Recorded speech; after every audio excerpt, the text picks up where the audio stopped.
What is up, guys? This is the second video of the React and Golang full stack discussion board project series. In the first video, we just saw the product demo, and now we'll actually start building it. So as you know, I'm wearing a colorful shirt. That means things are about to get serious. Things are about to get complex, right? So we'll have to do a lot of coding. In this video, I'll still keep things a little simple because it's just the second video, but from third video onwards, the things will start picking up heat. Anyhow, so let's get started.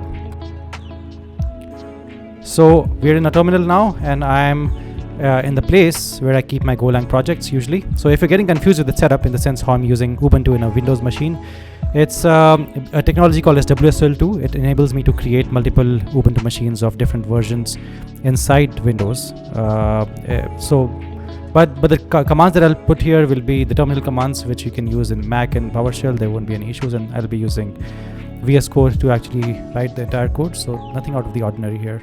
So actually, let's get started. So I'll just create a new directory here. mkdir. I'll call it discussion board. We'll cd into the discussion board, and then we'll open up our code editor. As simple as that, all right?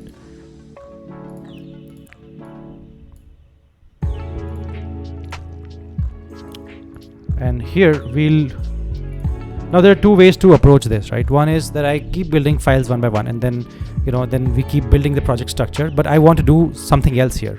I want to actually start the skeleton of the project structure so that you know what all folders are there, what all files will be there in each folder, and then we'll start writing the files one by one. I'm doing this because you'll know how to organize your project before we even begin the project, which is a nice thing, right? So here I'll have a folder called assets. Then I'll have a folder called CMD. And inside CMD, we'll have a folder called discussion. Let's just call it discussion board. Discussion board, anything. And then we'll have a folder called internal. And then a folder called scripts. Here we'll keep our database scripts mostly, like resetting or whatever. And then we'll have our web folder, where I plan to keep all the front-end related stuff. So we have internal, we have scripts, we have web, we have CM discussion, and we have assets. All right. Now inside web, we'll have two folders. One is static, and the other is. Make sure you make this folder inside web and not static by mistake. All right. So we have views. So we have two folders here inside web. Inside internal, we'll have a couple of folders. We'll have a folder called API. We'll have a folder called config. It's not inside API, actually, it's just inside internal. So I think by mistake, I made it here, but it should have been inside internal. It's called config. And then inside internal, you make another folder called middleware. Middleware is where we'll keep our logging and all that little stuff, all right? And then we'll have a folder called models, where we'll keep our the database models. And then we'll have a folder called session. Just some code to help us create a new session. And then storage will have our DB related stuff. And then I think one more folder called templates. All right. So that's our internal folder. Inside CMD, you already have something, and inside assets, there will be just regular images. What I'll do is inside this discussion, I'll create the main.go file. Okay, and inside config, which is inside internal, we'll have a file called config.go. Inside middleware, we'll have a file called requestlogger.go. Inside models, we'll have a couple of files. We'll have message to write each message. Then we have a topic and a user. So we'll create a topic.go and user.go. Okay. And then session, we'll have session.go.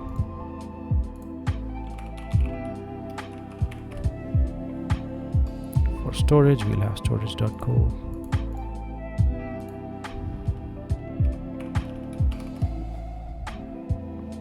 And for templates, we'll have templates.go.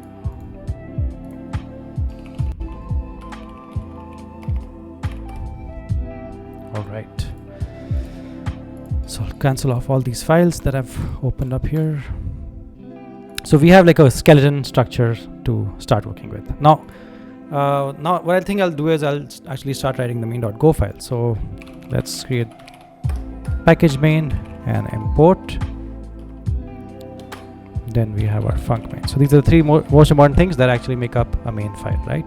Main.go file is the place where you enter into a project, into a Golang project, and then you have your import, then you have your func main. And for import, we're going to import fmt for now, log net/http in a separate line. So for now, I know that these ones are important for me. And in func main, and also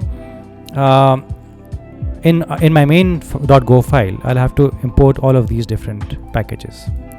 So I'll have to import the config package, I'll have to import the middleware package, and I'll write all of that down here. But before that, I'll have to initialize my project. So I'll say go mod init github.com/akhil/ what do you call it, discussion board. All right. And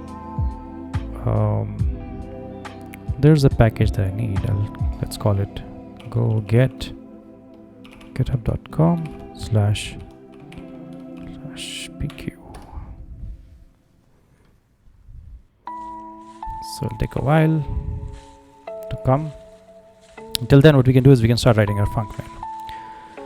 So I already know that I'll have a file, the config file imported here, the config package. So I'll be creating a function inside config package. It's going to be called parse app config. It basically parses environment variables for this application. And it creates, and we capture this in a variable called AC. Now this project is going to be long, all right? In the sense it'll take like, let's say 10-15 videos of 10-15 minutes or 15 minutes each probably. So it's a marathon, it's not a sprint.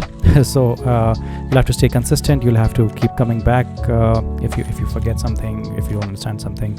If you don't understand anything, just put it in the comments below, right? So it's a marathon. You'll have to stick around with me if you want to learn how to build a project of this size. I mean, it's not a big size, but if you're a beginner, it's obviously it's a huge project. It's a humongous project if you're a beginner. But if you're an experienced developer, then it's not that big.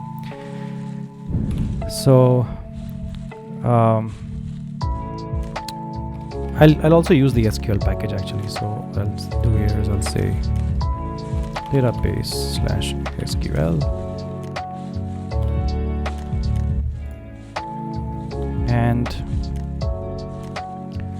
now my AC, after parsing the app configuration from the environment variable, will have my DB connection string as well. So I'll have like a DB connection URI.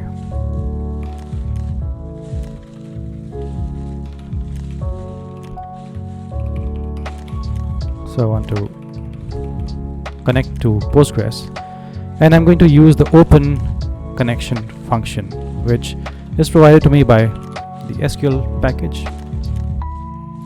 It's a very common package, by the way, with Golang. Usually used to open connections and manage connections with SQL databases. Postgres is a type of SQL database. Oh, by the way, I have a video coming up which will show you how to use a Postgres database with Golang.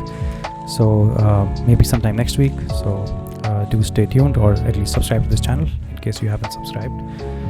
So if you've been working with Golang enough, you know that almost every function returns two different things, right? It returns the thing that you want, and also returns an error. And this is a great thing about Golang, because then you can check for the error at every single stage so that you know if you've done anything wrong. unlike JavaScript, where you'll never find out what the error was or on which line. Sometimes you do, but mostly it's a problem. I mean, I code a lot in Node.js, I know it's a big pain. So db.close. So defer is a function, is a feature by Golang that helps you to run this function, this whatever function this is, where it could be anything. It will run at the end of this entire function. So defer means that keep this for the end, and when this function is going to end, everything is going to end, just run this at the end. So that means basically closing your connection with the database. The next thing that we'll work on is a session. So we'll say session.new session, and our AC variable will also have our session key. We'll get it from the environment variables, which we'll run the config.parseup config function. We'll get session key and db connection URI here. So AC also has a session key, right? Could be anything, and we'll take that in a variable called session. Then in our templates folder, we'll have some files which will basically constitute the templates package. And in the templates package, we'll have a generate templates function, which will refer web/views. As you already know, we have a web folder which has views folder, and we'll refer everything that has an extension of GoHTML. So star basically means that everything, all the files that have an extension of GoHTML. So we are basically generating templates to be served to the front end, and we're going to store them in web/views folder. And just like everything, this will also return an error and the templates. And we'll handle the error again. So we'll say if error not equal to nil,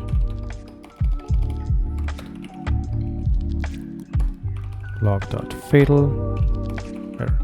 So by the way, if you're a developer, I have a cool hack for you.